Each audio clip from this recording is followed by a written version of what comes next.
No dia 28 de setembro, a lei de importunação sexual completou 6 anos. Essa é uma das nossas conquistas legais. E quando eu falo nossas, eu estou me referindo à nossa sociedade.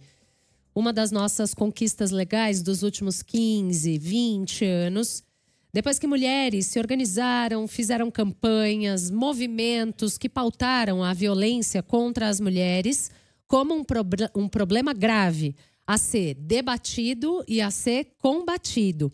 E no centro dessas discussões, que a gente tem feito com mais intensidade, talvez nos últimos 10 anos, um termo ganhou protagonismo: o consentimento.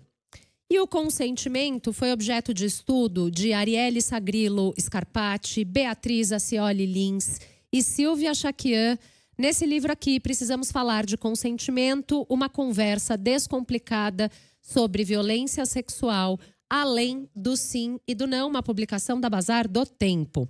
A gente tem o prazer de receber a antropóloga e pesquisadora Beatriz Acioli Lins, uma das autoras do livro, hoje aqui no Estúdio CBN. Oi, Beatriz, bem-vinda. Olá, boa tarde, Tatiana, boa tarde, Fernando, boa tarde, ouvintes da CBN. É uma alegria estar aqui para conversar com vocês sobre esse livro e sobre esse tema. Eu tenho falado para as pessoas sobre quem tenho falado desse livro, que é um tratado sobre o consentimento, porque de fato vocês trazem os significados de consentimento, o contexto social das épocas e como é que ele foi ganhando protagonismo nessas discussões às quais eu me referi, de violência de gênero, e em todo o mundo, né? Não só aqui no Brasil. Como é que consentimento é abarcado pela lei, como é que isso é entendido culturalmente. E aí eu te pergunto, para a gente começar, por que vocês decidiram esmiuçar o consentimento? Essa é uma pergunta que a gente gosta bastante de responder. Na verdade, um dos grandes diferenciais desse livro é que ele é escrito por profissionais de áreas muito diferentes, né? Nós temos uma psicóloga, uma promotora de justiça que vem do direito e uma antropóloga das ciências sociais, que são unidas por força do trabalho com a temática do enfrentamento às violências contra meninas e mulheres. E esse livro ele é fruto de um incômodo e, na verdade, também uma resposta. Muitas vezes, pessoas de diferentes áreas, muitos jornalistas, muitas pessoas da área do direito, muitos estudantes e ativistas nos perguntavam. A gente queria um livro ler um livro sobre consentimento, sobre violência sexual, mas que fosse acessível, que não fosse muito acadêmico, muito técnico, com muito juridiquês. E a gente começou a perceber que a gente não encontrava essa sugestão. Eu tive uma professora na faculdade que costumava dizer que quando a gente procura um livro e não acha, costuma ser um pouco a nossa missão tentar responder a essa demanda e escrever. Então, é a nossa contribuição para esse campo, porque o intuito desse livro é que ele seja para um público bastante amplo, que ele seja capaz de trazer para a conversa não somente convertidos e convertidas, ou especialistas que já trabalham com esse tema e que têm afinidade com ele, mas toda a sociedade. Por que o consentimento ganhou tanta importância nas discussões de violência do gênero? Como a Tati falou, já há muito tempo a gente tem discutido isso. Por quê? O consentimento, e a Tati falou muito bem, né, até com uma temática transnacional, não é uma peculiaridade do Brasil, ele ganhou essa centralidade nos últimos 10, 15 anos como a grande métrica que nos ajudaria a nos movimentarmos por um cenário pantanoso de diferenciar relações saudáveis, sadias, mutuamente prazerosas, legítimas, de interações violentas, violadoras de direitos. E se construiu uma série de slogans, palavras de ordem, utilizando assim frases com palavras de ordem, o consentimento para dar conta desses incômodos que a gente tem como sociedade, de dizer sim é sim, não é não, depois do não, tudo é violência.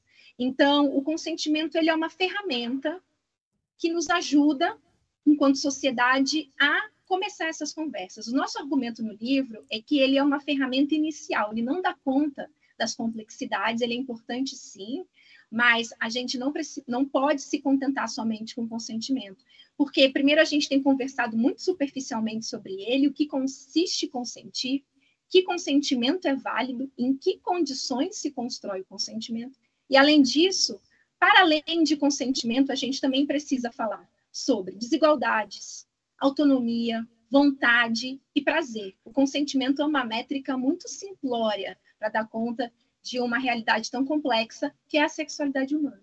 Tá. Beatriz, quero te fazer 2 perguntas meio ping-pong, assim. Sexo sem consentimento é estupro. Essa frase está certa?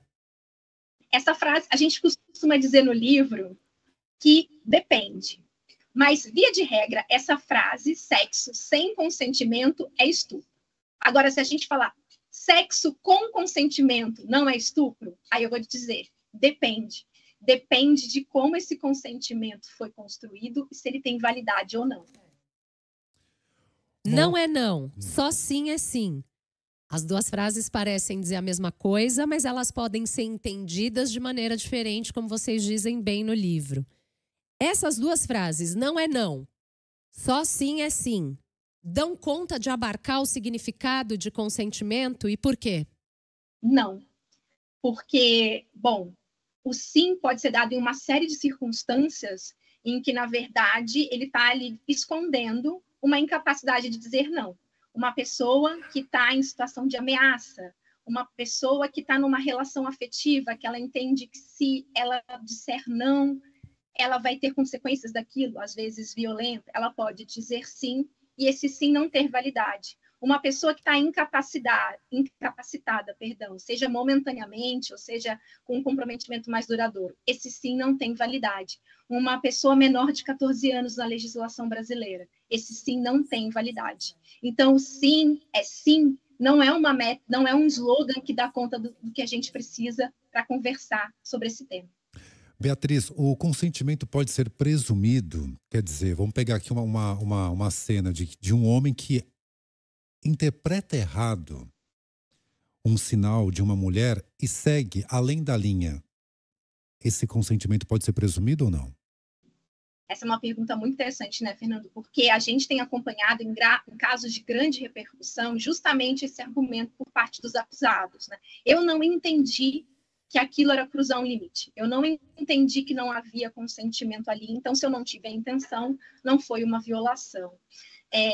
Mas, na verdade, o que a gente precisa esmiuçar primeiro é que é responsabilidade de todas as pessoas que se engajam em interações, sejam elas sexuais ou não, construírem e garantirem que esse consentimento está claro. E a presunção do consentimento, a gente tem falado muito, infelizmente, sobre aquele caso francês que se tornou bastante célebre nos últimos meses, né? De uma mulher idosa que era medicada, drogada pelo companheiro, pelo marido e violada por vários homens. O argumento desses violadores é que eles achavam que porque era o marido dela, que ela tinha consentido, que o consentimento, eles presumiam o consentimento. Então, presumir o consentimento, seja pelo comportamento da pessoa, pela forma como ela está se vestindo, pela uma relação pré-existente, ele leva ao erro, porque o consentimento, para ser válido, ele tem que ser negociado naquele momento, ele tem que dizer respeito àquele contexto, e ele pode ser retirado a qualquer momento.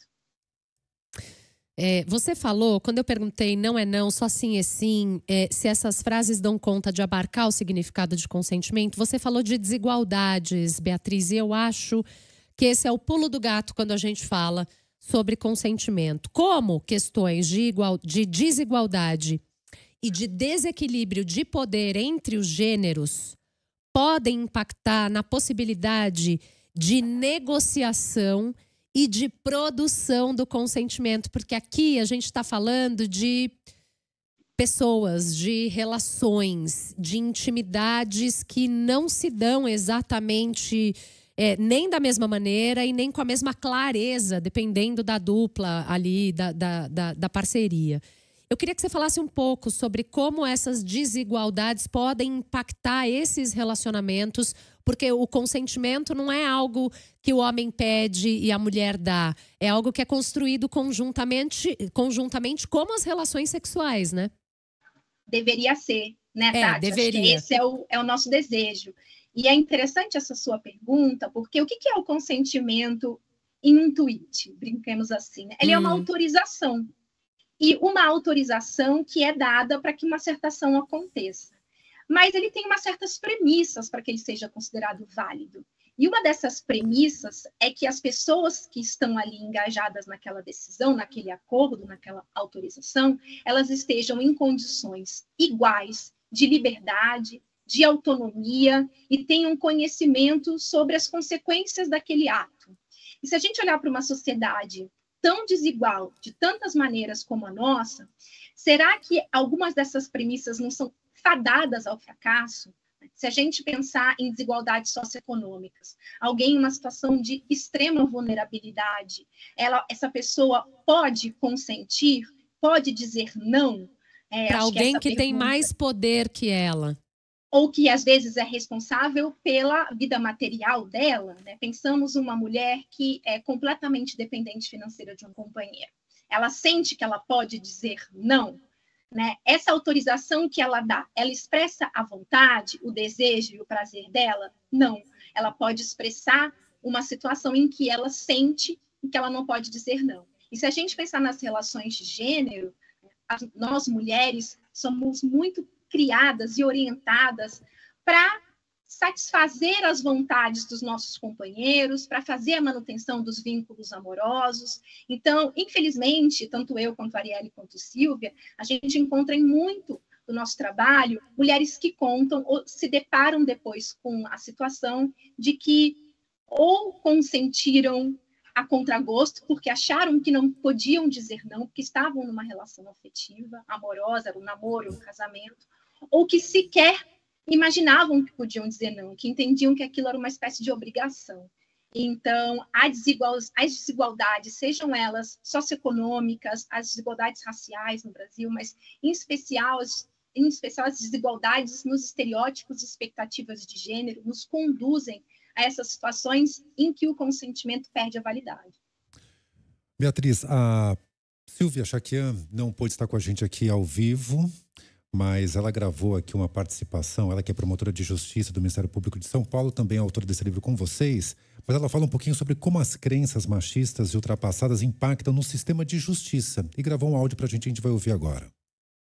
Bom, primeiro, para entender os mitos sobre estupro, crenças reducionistas sobre violência contra a mulher, a gente pode pensar nesse conjunto de preconceitos ou estereótipos de gênero, expectativas de comportamento do que se espera de uma verdadeira vítima, entre aspas, ou de um verdadeiro agressor sexual, ou de um cenário de violência, crenças equivocadas que foram construídas, sedimentadas ao longo dos discursos da nossa história, de religiões, de práticas, costumes, leis discriminatórias e que acabam permeando o sistema de justiça, interferindo negativamente na aplicação do direito, trazendo consequências danosas, transferindo a responsabilidade da violência do agressor para a vítima, minimizando muitas vezes os impactos do sofrimento da violência na vida dessas vítimas, promovendo a objetificação sexual do corpo feminino, alimentando uma série de erros sobre o tema, e a gente tem casos emblemáticos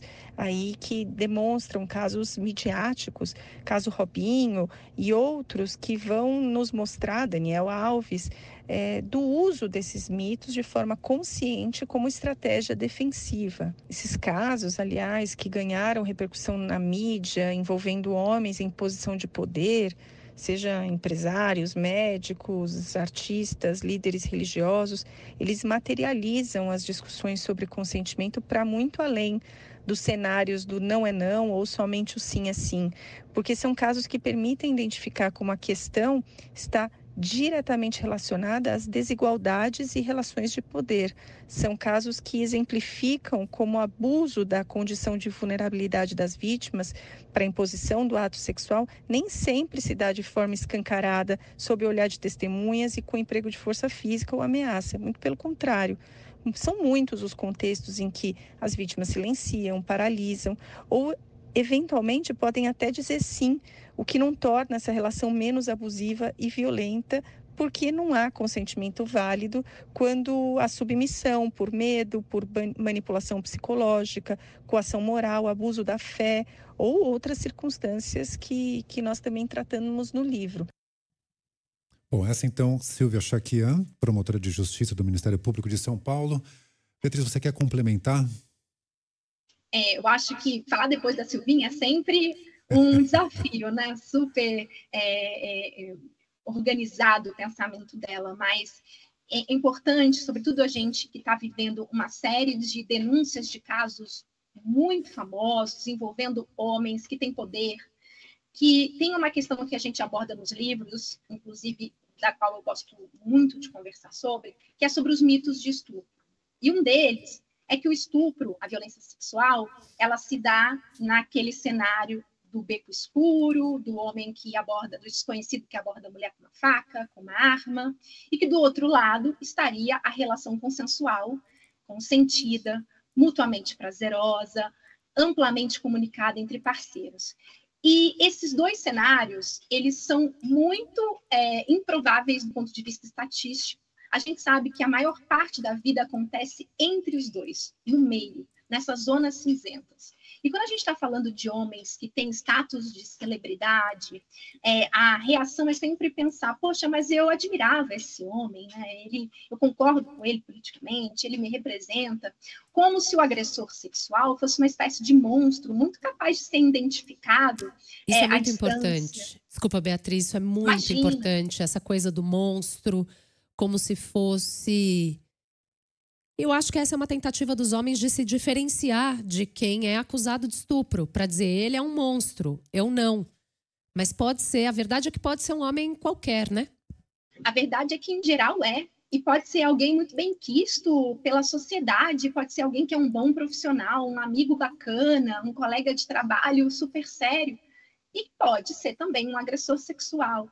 Essa é uma realidade que é dura da gente encarar. Mas pelos números que a gente tem, a quantidade de vítimas e os cenários muito diversos, a gente não tem como acreditar que tem um determinado perfil que estaria alheio a esse tipo de possibilidade de cometer crimes. E, em especial, quando a gente olha para o campo progressista, é um incômodo que a gente tem, né, nós três autoras, de parecer que isso só acontece com homens conservadores, que são contra a pauta dos direitos, mas, na verdade, é que esse é um terreno muito movediço, muito pantanoso, e a gente, como sociedade, não conversa bem sobre isso. Uhum. A gente não conversa bem sobre isso também com os nossos homens e nossos meninos. Uhum. Então, não entender, não compreender como se constrói o consenso, a mutualidade, a reciprocidade, uma das consequências é a violência contra as mulheres. Você falou dos mitos do estupro, e essa é uma parte muito substancial do livro, né? Vocês dedicam muitas páginas, porque são muitos os mitos do estupro. Eu posso até dar uma chegadinha aqui para citar alguns, se eu encontrar com facilidade. Encontrei. Estupros só ocorrem entre estranhos, em becos escuros ou lugares abandonados. Mulheres que bebem álcool ou usam drogas estão pedindo para serem estupradas. As vítimas provocam agressões sexuais quando se vestem de forma provocante, aquela coisa da culpa é da vítima, né? Tá pedindo ou coisas assim. A verdade é que não é a roupa que determina qual é a mulher que será violentada por um homem. O estupro é um crime de paixão, isso também é amor. Isso não é amor, isso é violência. Amor é outra coisa. Se ela não gritou, brigou, se feriu, não foi estupro. Quer dizer, responsabiliza a vítima pela força da reação, né? E você começou dizendo, ou a Silvinha disse, muitas vezes a mulher nem está entendendo o que está acontecendo com ela. Tão absurda é a situação. Esse ponto é interessante, Tati, né? Porque os estudos mostram que a reação a um episódio de violência, um episódio potencialmente traumático, elas podem ser muito variadas. Tem pessoas que paralisam, tem pessoas que dissociam, né, como se o corpo estivesse presente, mas a parte lógico-mental vai para um outro lugar. E a gente tem essa impressão, muitas vezes corroborada por alguns materiais, produtos de audiovisual que a gente assiste, essas séries de criminais, de que o estupro deixa vestígios materiais nos corpos, de que é possível fazer um exame de DNA. Exigir materialidade de crime, como a gente tem visto de muitos homens acusados, né? Cadê a materialidade? Exatamente. A verdade é que a maior parte da violência sexual, ela não deixa esses vestígios materiais, até porque uma reação para se prevenir, para tentar manter o seu próprio bem-estar de uma mulher, pode ser de resistir o mínimo possível. né? Eu vou ficar bem quietinha para que isso acabe logo e eu fique viva. A gente traz uma epígrafe no livro de uma autora estrangeira que diz isso, né? Eu escolhi não morrer, algumas pessoas chamam isso de consentimento. Então, esse é um assunto que é muito desconfortável, mas é absolutamente necessário. Tem uma questão que a gente já discutiu aqui bastante também sobre o quanto vale o relato da vítima em casos de violência. E eu me lembrei de uma entrevista que a gente fez aqui, Tati. A gente estava falando sobre o protocolo para combater o assédio e agressões sexuais em Barcelona. Era o caso envolvendo o jogador Daniel Alves. E eu perguntei, agora não vou lembrar a fonte, mas assim, perguntei qual foi a prova mais importante para condenar Daniel Alves. E ela falou assim, foi a palavra da vítima. Não à toa ela dizia, eles acreditaram em mim. Isso me marcou muito, foi a palavra. E quantas vezes a gente não leva isso em conta, né? Exatamente, Fernando. Inclusive, essa temática da desconfiança da palavra da mulher é uma das outras questões que a gente aborda nos mitos do estupro, é de que algumas mulheres criariam essas histórias de forma, ou com o intuito de se vingarem, ou de causarem um dano, ou de criarem uma certa fama sobre si. A doutora Silvinha costuma dizer, né, ela trabalha 25 anos no Ministério Público, que ela nunca conheceu uma mulher que tivesse ficado famosa, que tivesse conseguido ganhos materiais ou simbólicos ao ter se identificado como uma vítima de violência sexual. E então a gente avançar e questionar esses padrões jurídicos, mas que a gente reproduz socialmente, da ideia de que se não há materialidade, não há crime, de que a palavra da vítima é muito fraca para que a gente consiga construir a verdade jurídica. É muito importante que a gente continue essa conversa e olhe esses exemplos como o caso que aconteceu na Espanha, tanto do protocolo, que é um ponto que a gente traz com muita força no livro, é o seguinte, nós, enquanto sociedade, temos pedido para que as mulheres contem as suas histórias de violência sexual, mas também violência doméstica e familiar. A gente tem feito, né, esse apelo coletivo, denuncie, mas a gente está preparado como coletivo para fazer uma escuta, para saber como reagir, porque isso vai definir se a pessoa se sente em segurança o suficiente para contar essa história. E eu diria que é um grande, estrondoso não. A gente, como sociedade, não está preparado para escutar e acolher uma narrativa de violência sexual. Beatriz, vocês três fazem uma ótima contextualização social dos últimos 20 anos também, que vai mostrando como é que a gente foi avançando nesses anos no debate. Quais foram as iniciativas que nos empurraram para frente nessas discussões, tanto aqui no Brasil como no mundo, e nos permitiram, primeiro, reconhecer antigos problemas como algo coletivo, como algo da sociedade, e depois fazer novos entendimentos de velhos hábitos, como, por exemplo, no carnaval. Se um dia foi comum roubar um beijo de uma mulher, hoje a gente já entendeu que isso é assédio sexual. Mas tem um trecho em destaque no livro que é assim, abre aspas. Bom, tudo isso, essa movimentação social, nos permitiu também avançar em termos legais, né? Tipificações penais novas, por exemplo, como a gente acompanhou. Mas bem, voltando ao trecho em destaque no livro, abre aspas.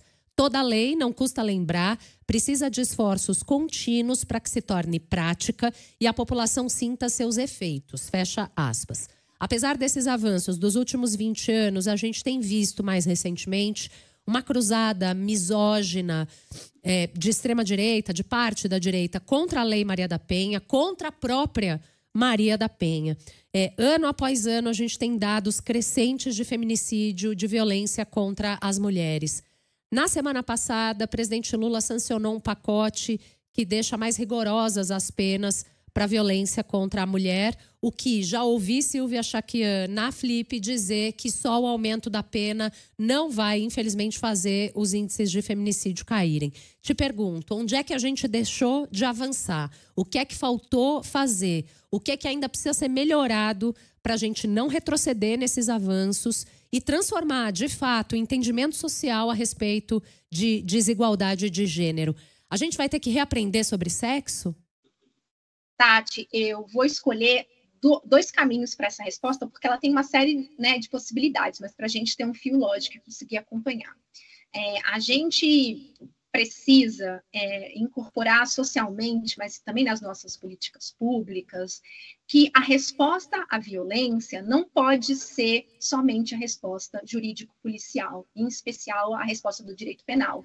Ela é um caminho de responsabilização que tanto para a sociedade quanto a vítima, mas ela não pode ser o coração das nossas respostas sociais para a situação de violência contra as mulheres. A gente tem prestado pouca atenção aos outros eixos que tem que responder também, em especial, por exemplo, o eixo da saúde, que é central em situações de violência doméstica familiar, mas em especial de violência sexual, que muitas vezes deve ser o primeiro a ser acionado para que se sejam colocados em ação protocolos de profilaxia, por exemplo.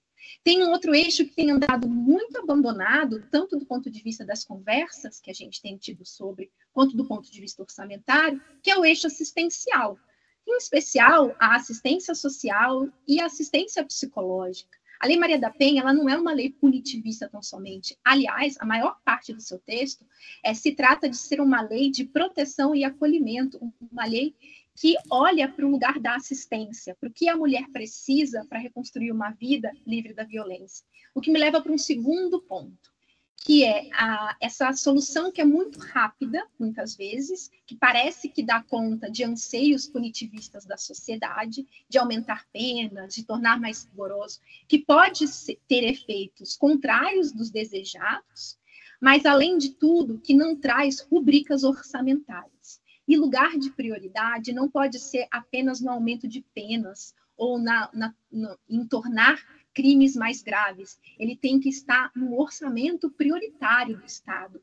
Não adianta você aumentar uma demanda para a justiça, para as polícias, para os centros de referência, sem aumentar a quantidade de profissionais treinados, responsáveis, os recursos disponíveis, os equipamentos públicos. Eu costumo dizer que o lugar de prioridade é no orçamento, não na retórica. Então, esse é um problema que a gente tem tido. E essa solução do punitivismo penal, ela é uma solução barata, porque você vai lá, aumenta uma pena, você muda ali a gravidade de uma certa tipificação, mas quanto você vai colocar isso em política pública? É lógico que não depende somente da esfera federal, em especial, depende muito das unidades federativas na parte da segurança pública, dos municípios que são responsáveis pela assistência social, pela saúde. Mas, enquanto a gente pensar que a resposta à violência é a resposta criminal, a gente esquece da vítima. Porque o papel do direito penal não é acolher a mulher em situação de violência. É de perseguir, né, a comprovação de um crime e de punir o responsável. Perfeito. O resto da sociedade tem que olhar para o acolhimento dessa mulher, dessa família, quando a gente está falando em violência doméstica e familiar. E a gente tem falhado muito quanto isso. Avançou a passos largos em relação a leis, mas em tirá-las do papel e torná-las políticas públicas e políticas de Estado, com orçamento dedicado, que deem conta dessa demanda, a gente tem falhado bastante. Beatriz Acioli Lins é antropóloga, pesquisadora, uma das autoras desse livro aqui, Precisamos Falar de Consentimento, uma conversa descomplicada sobre violência sexual, além do sim e do não. É uma publicação da editora Bazar do Tempo. Beatriz, muitíssimo obrigada por estar conosco hoje, tratando desse tema que é tão importante para a gente seguir avançando. Obrigada e venha sempre ao Estúdio CBN. Muito obrigada. Obrigada, Tati. Obrigada, Fernando. E obrigada a todo mundo que está nos acompanhando pela CBN.